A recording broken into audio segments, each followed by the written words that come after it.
You've been asking for permission your entire life, and I'm here to tell you something that might sting. You've been performing your entire existence instead of embodying who you actually are. If you have ever felt exhausted from calculating every word, every outfit, every opinion to make sure it lands just right with everyone else, this is for you. Because the woman staring back at you in the mirror, she's tired. Tired of shrinking so others feel comfortable. Tired of being the easygoing one while her soul screams for more. Here's what no one tells you about confidence. It's not about becoming louder or more of a boss babe energy. That's masculine confidence, and you've been trying to squeeze your feminine essence into a suit that was never meant to fit.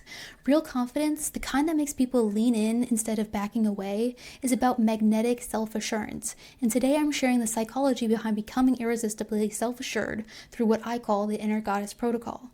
But first, let me share the cosmic truth that changes everything. Which is, we are floating on a tiny rock in infinite space. The universe is 13.8 billion years old. Your great-great-grandchildren won't remember your name.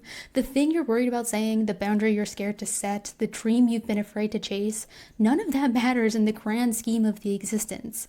And that's exactly why it matters so much. If we're all insignificant in the cosmos, then your one life becomes infinitely precious. Your voice becomes sacred. Your dreams become urgent. But here's what you've been getting wrong. You think other people's comfort is more important than your authenticity. You think their approval determines your value. Let me ask you something that will tattoo itself into your memory. Why do they get to live two lives? Their authentic one and the one you're creating for them by dimming yourself, while you get none. Most women think confidence means choosing between being liked and being powerful. This is the biggest lie you've been sold. True feminine confidence is when a woman walks into a room and doesn't need to prove anything to anyone. She's not performing her worth, she's embodying it. When you stop performing and start embodying, everything shifts. Because authenticity is the rarest thing in the world full of people playing roles. This is what I call the feminine self-authority, leading from intuition, boundaries, and authentic expression instead of seeking approval. Because your nervous system has been trained to seek safety through approval. It's time to retrain it to find safety through self-trust. The feminine psyche thrives in cycles, rituals, and embodiment, not militant discipline. So I've created a 7-day protocol that honors your natural rhythms.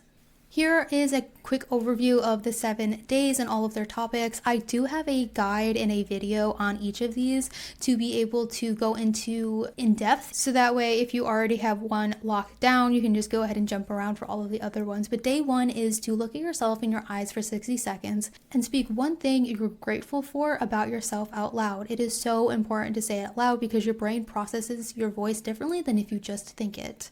Day 2 is the boundary blessing. Say no to one thing every day with love, not apology. Day 3 is to trust your first instinct within 10 seconds. Day 4 is the sacred compliment receiving. Say thank you and actually feel it in your body because you are deserving of that compliment. Day 5 is to stand like you belong in every room you enter because you do. Day 6 is to write down 3 ways you honored yourself that day. Or make a voice memo, or blog about it later, or just sit in that moment and appreciate those 3 things. And day 7 is to audit your inner circle. Goddesses surround themselves with other goddesses. Each of these practices builds on the previous one, creating a compound effect of self-assurance. By day 7, you won't just feel more confident, you'll trust yourself more, and self-trust is the foundation of magnetic feminine power. Remember, you're not trying to become someone else, you're remembering who you were before the world told you to be smaller. You came here seeking permission to be confident, but what you've discovered is something far more powerful. You never needed permission in the first place.